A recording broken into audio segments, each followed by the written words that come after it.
This is NiEtta. It's Dr. Ken. And you're listening to The Help Show. To The Help Show. This podcast is sponsored by Good Co-working. Good Co-working is the first solar-powered co-working community in the world, focused on cultivating profitable businesses that do right by people plus the planet, all while keeping you safe in a beautiful plant-filled wellness center space. Get an address for your business, which comes with 2 daytime co-working days per month to get your meetings done, all for the quarterly cost of $150.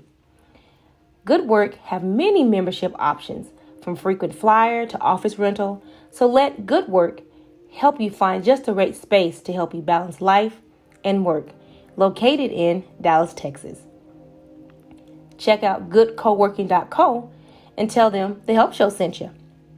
Welcome back, guys. I hope everyone enjoyed our coffee and conversation segment. But we have to get back to our regular podcast, but with an extra twist. It's visual, so catch us on YouTube. Also, subscribe to Apple Podcasts, Podbean, and now Spotify. We're still in a pandemic, so washing your hands and social distancing is still of importance. Providing care to the patients with cancer can be overwhelming, and caregivers are at risk for physical and psychological distress, which can negatively impact their own health. Over the past decade, supporting caregiver well-being has gained prominence as a national healthcare issue. According to the National Alliance for Caregiving, cancer caregiving in the U.S. is about 2.8 million to 6.1 million in adult individuals, with such caregiving providing care on an average of 32.9 hours per week. This month's podcast, we will focus on how important cancer caregivers impacts a person's life and how to keep your own mental health intact while in the process of caring for others. Today, our amazing guest will be Kimberly Alexander. Kimberly Alexander is a speaker, cancer advocate, radio show co-host, experience coordinator, and author.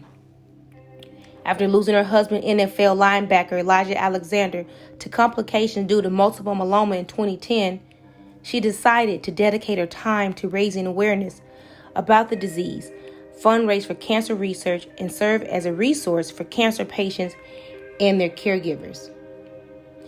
Alexander was featured on Daytime Line NBC with Tom Brokaw, discussing her life as a cancer caregiver, as Brokaw shared his experience with myeloma.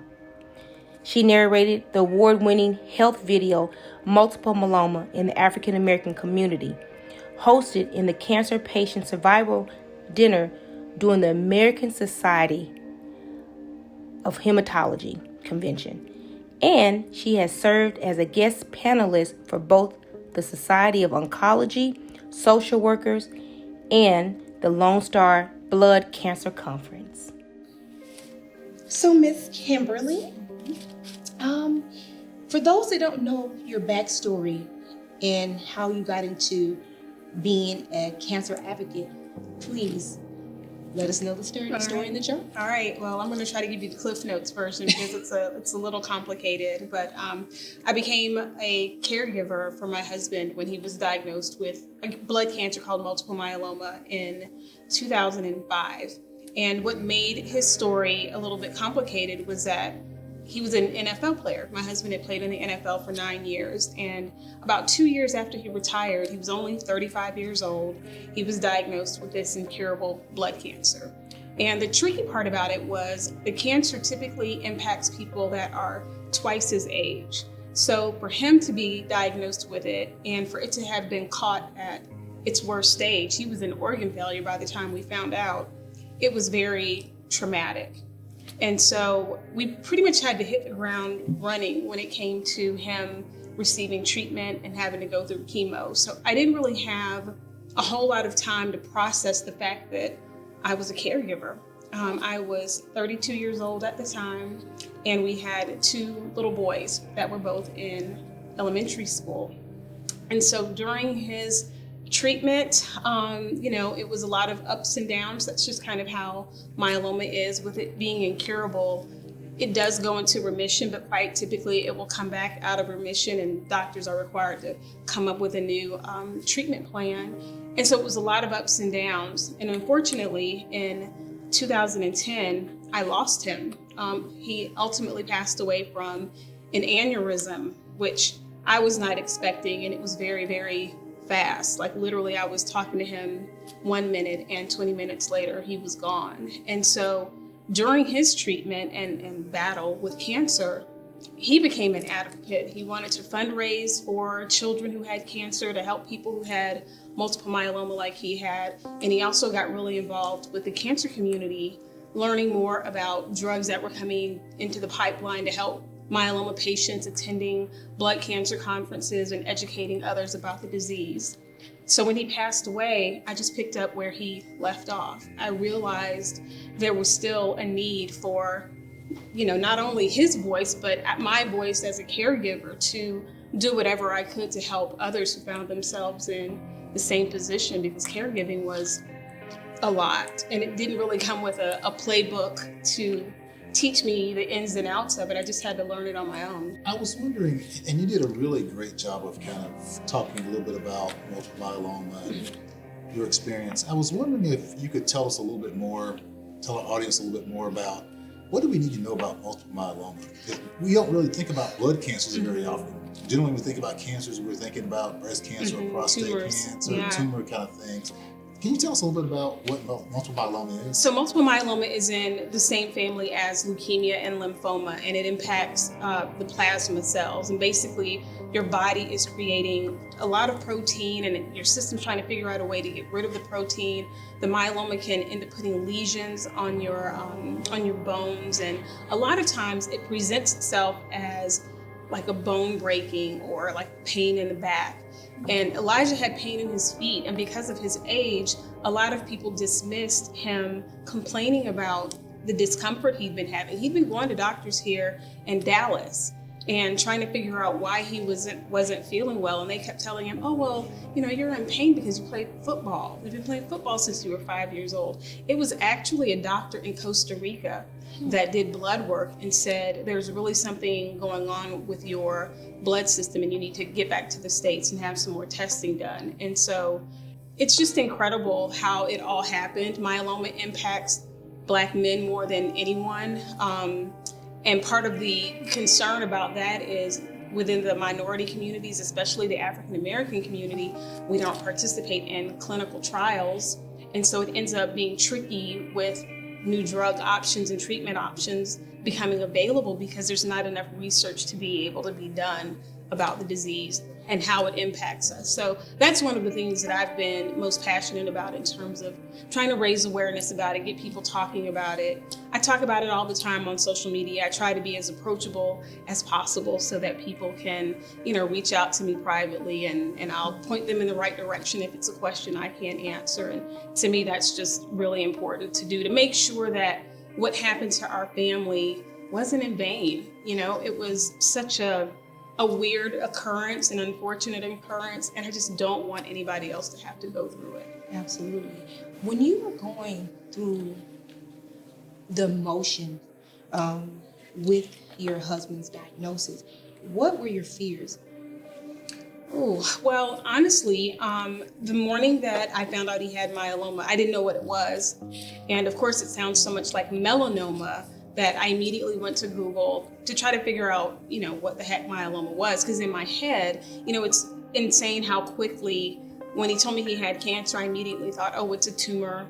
He'll receive radiation, some chemo, he'll beat it. It happens all the time, no big deal. Well, when I Googled myeloma and realized it was a blood cancer, it was like, whoa, this is a whole different ball game, and it's impacting your blood. It's throughout your whole system. And so, everything that I read was extremely negative, to be very honest with you. Back in 2005, a lot of the information only talked about the older patients that were being diagnosed with myeloma and that the typical lifespan was 4 to 5 years. And so with him being half that age, not 70, he was only 35, I told his doctor I didn't want that for him. That wasn't an option, and we needed to make sure we could do all that we could to keep him here as long as possible. And so I just went into fight or flight mode. You know, to me, it was like there was no time to really process it and be sad about it, because he needed to get into treatment as quickly as possible. Absolutely, absolutely. You're 32 years old. He's 35. You've got 2 young boys at home. Tell me a little bit about how you manage the highs and lows of dealing with everything that's coming at you at one time. And even after his death, how did you kind of manage your way through that? Well, during the process, honestly, I don't know how. I look back on it and all of the things that were happening and how I was having to balance not only being a wife and a mom, but now a caregiver, and trying to keep things as normal as possible for everyone when nothing was normal. And it was a lot of on-the-job training, to be very honest with you. There wasn't a whole lot of space for me to vent, because a lot of times I didn't realize that how I was feeling was okay. You know, I had some guilt about being angry at times, some frustration with, you know, the boys not behaving because they were just little kids and they didn't understand, hey, when we go to school and we catch a cold, we have to stay away from dad when we get home because his immune system is compromised and a cold could kill him. And so there was a lot of, you know, just trying to manage all of the moving parts. And when he did pass away in 2010, I tell people all the time, the only reason why I was able to make it through was because of my parents. My parents, who had been divorced 32 years, were living in Florida. My mom was in St. Petersburg. My dad was in Gainesville. They both moved into my house. What was that like? Perfect. It was perfect for me. It was very helpful because they ended up being very hands-on with both of our sons. Our boys, when my husband passed away, were in middle school. So they were like maybe 11 and 13. And that's a critical age for little boys. And so my mom, she was a school teacher in Florida. So she moved here, or she was a retired school teacher. She moved here and became a sub in their school district. So she would still see them and get to know all of their friends. She loved to cook. So I was off the hook. And my dad, you know, just kind of came in to do his thing. He doesn't live with me anymore. He ended up building a house about 10, 15 minutes north of me. And so we still do holidays together. We still, I mean, it's like one big happy family, even though they've been divorced since I was 2. Oh, wow. Yeah. So all during this time, you have your parents there. You're dealing with your husband's, with multiple myeloma with your husband. How did you manage your own emotions to survive? Because you have your parents, and you're the caretaker, your mom, your wife, your friend, your sister. You have so many different titles. So how did you handle your own emotions to survive this everything? Well, when Eli was alive, when he was in treatment, I really did try to keep things as normal as possible. So at the time, I had a t-shirt company. I was doing like the rhinestone custom t-shirts. I remember that. Oh my gosh. And so I was doing them for a lot of the NFL, Major League Baseball, and basketball wives. And so I would literally take all of my equipment with me to the hospital and sit next to him while he was asleep and in treatment and trying to recover or feel better. And that was my therapy, you know, to just kind of sit there and put stuff together. I worked out. I became a really big fan of fitness and how it made me feel and trying to kind of cope and push through. And really that was it. The one thing that I did by accident was, you know, social media was a really big thing back then. Everybody was on Facebook. I was just kind of getting on Facebook around that time, but I had established a blog and I would update people on how Eli was doing so they didn't have to directly contact me all the time or feel like, oh, you know, we don't want to bother you. Well, at the time I was in school and I was also taking a fitness class, and I didn't tell anybody in that class anything about what was going on for me at home. And what I realized was it allowed me to go into a space where people treated me normal instead of looking at me and feeling sorry for me, or looking at me and wanting to immediately ask me about cancer, because sometimes I just didn't want to talk about cancer. Absolutely. So that to me was one of the best ways to cope. And it's one of the things that I try to encourage people to do as well, because I think sometimes people feel obligated to share, or they even overshare, and then wonder, why is that all everybody ever wants to talk to me about? It's because you keep talking about it. Right. That's curious. I have never actually kind of processed that whole idea of the more you talk about it, the more other people tend to talk to you about it. Mm-hmm. Are there other things kind of at this point in your life, and you look back and you're talking to the 32-year-old, what kind of advice would you give yourself now? Ooh, as a 32-year-old caregiver, wife and mom, be patient with yourself. Count to 10. You know, one of the things that nobody told me about when I became a cancer caregiver was the impact of chemotherapy on the patient's personality. And there were some times when I noticed behaviors in him that were just driving me insane. I mean, even early on, like I remember he was on a drug called dexamethasone, which you all might be familiar with because there's a man running our country right now who's been on that same drug. And it's a steroid that makes you very hyper, and it causes insomnia, and it's a scary drug, at least it was for me. And I remember him being on it and nobody explaining to me that his behavior was normal. That's kind of what happens when you're on Dex. It's a necessary evil. And you just kind of have to learn to balance and be patient and just kind of live with him being on it, because that's just now part of your new normal. And I remember one of the nurses coming in and out of the room, and it's like 3 or 4 o'clock in the morning. He's up talking like it's 12 o'clock in the afternoon, and she's talking to him like it's 12 o'clock in the afternoon. Right.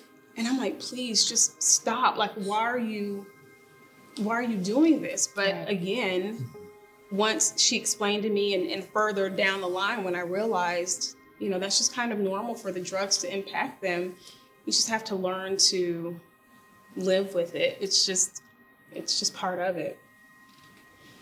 So we have the advice that you would give yourself. What advice would you give another person, that, or male or female, that's dealing with the cancer caregiver?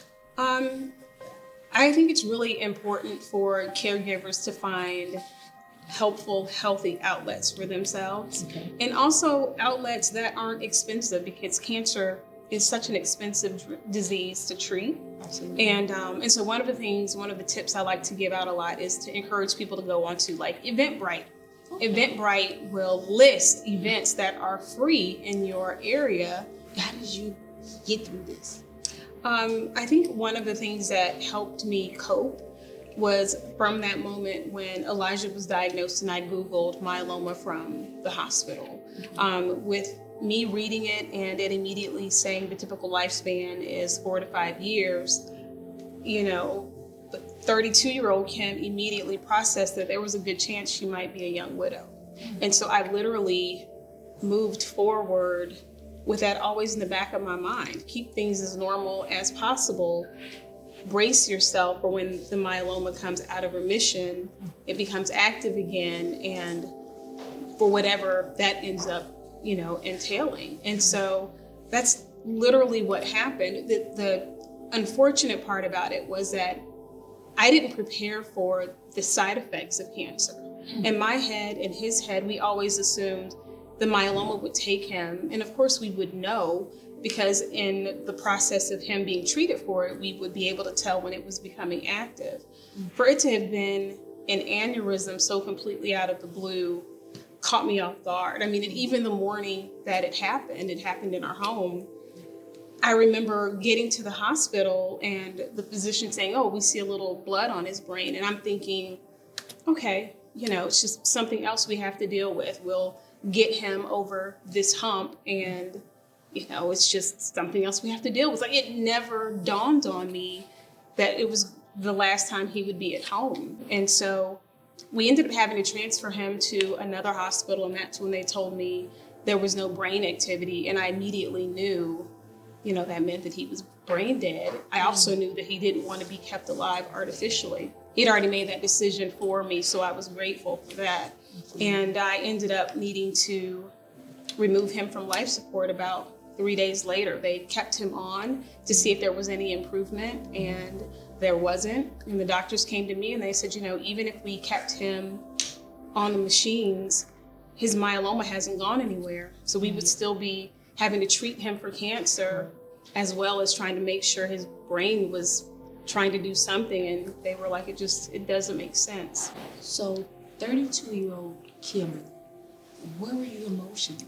Well, at that time, I was 37, because it had almost been about 5 years. And I remember the first night I went home and I sat on my floor, and it hit me like a ton of bricks. My husband wasn't coming home.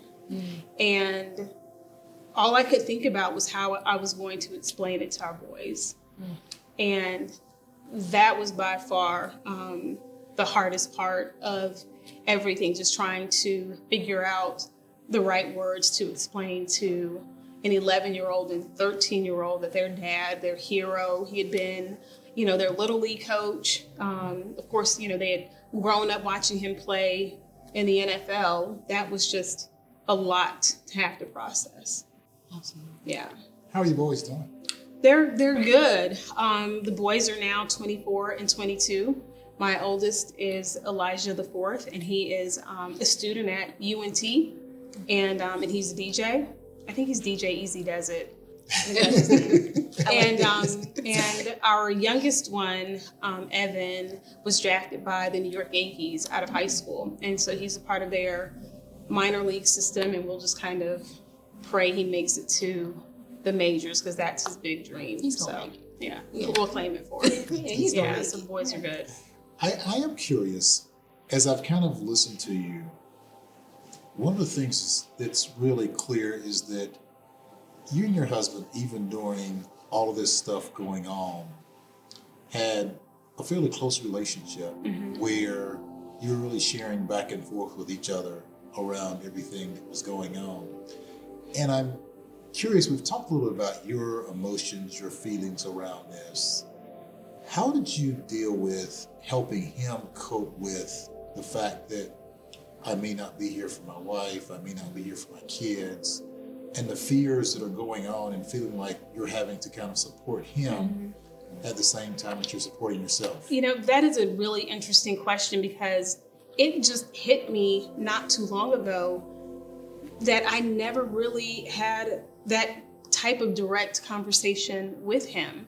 And the reason it came up was because one of my husband's teammates' wives a few months ago in 2020 was like, hey, I don't know if you ever knew this, but Eli had pulled all the guys together and told them if anything ever happened to him, to keep an eye on you and the boys. I had no clue. I had no clue that my husband had a conversation about him being concerned that he would not live much longer with his friends. And I think when it came to our household, despite the fact that before he had been diagnosed with cancer, he was always the planner and always presenting me every year with a list of what to do if something were to happen to him. I think that he had a fear of realizing, okay, I might not see my kids graduate from high school. That was a really, really big deal for him. And it broke my heart that he passed just before our oldest went to high school. And so it's one of the reasons why, I promised him before he passed away that I would keep his nonprofit going. My husband had started a nonprofit, and I became certified in nonprofit management. I was all hands on and realized I couldn't do it. And part of that was, in making sure that I took care of myself mentally. Absolutely. I didn't want to spread myself too thin, because I still wanted to do something in his memory. And so I shut the nonprofit down and decided to get involved with like the Leukemia and Lymphoma Society and some other cancer organizations in order to continue to keep his memory alive that way and honor his wishes. You are honoring his wishes. Thank you. Absolutely. Thank you. So, question: with all the research that you have, like you're digging into so much research, what have you found new? Like, what have you found out? What are you researching now?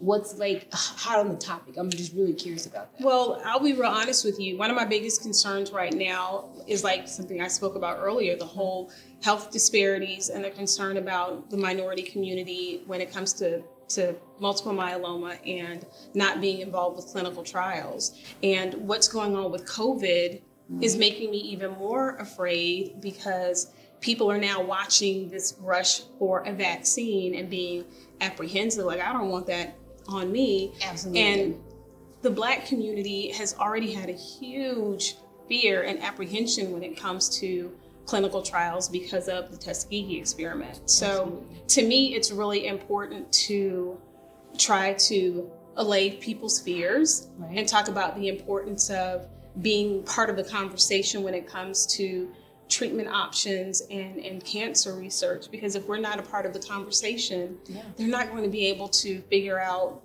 a cure for this disease. And that's really, really important to me. Absolutely.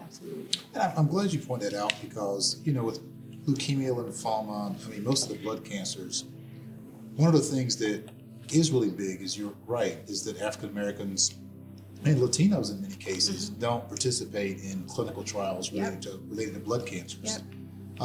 Yet I think about over the course of my career, I know multiple people that have actually died from multiple myeloma.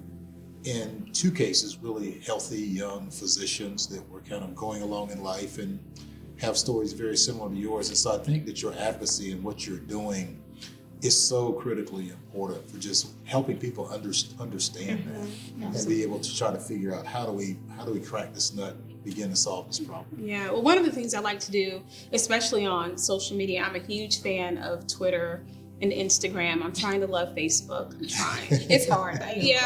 But Twitter and Instagram have been really a big help because whenever I see anyone talking about myeloma, a lot of times I'll just DM them, be like, hey, if you need any help, let me know. And then because I talk about myeloma so much and I always mention it in all of my social media profiles and my bios, people will send other people to me like, hey, this person's grandfather was diagnosed. I want you to talk to them. And so I love being a resource for people. Like if I can help them in any way, that's what I love to do. I like that. That's awesome. I like that. So, Kim, before we end this podcast, I just would love if you could give some encouraging words to someone that's dealing with a family member or a loved one or even a friend that's dealing with multiple myeloma. Well, what I would say for someone who's dealing with multiple myeloma or honestly any cancer, because one of the things I've learned during my time as an ambassador with some of these groups that I've had the opportunity to work with is a lot of these groups or people who are impacted by different cancers experience the same frustrations and concerns and feelings. So as a caregiver, I would definitely say be patient with yourself. Okay. Don't feel guilty about needing a break, even if it's 10 minutes, 5 minutes, 30 minutes. Go outside, go for a walk, do something nice for yourself. Music, a TV show, or just sitting in your car and just having some quiet time, like just something like don't feel guilty about needing it, and try to remember the things that make you feel good and encourage them to do as much of that as humanly possible, in spite of the work that they're having to do to keep their loved one alive. That's some really great advice.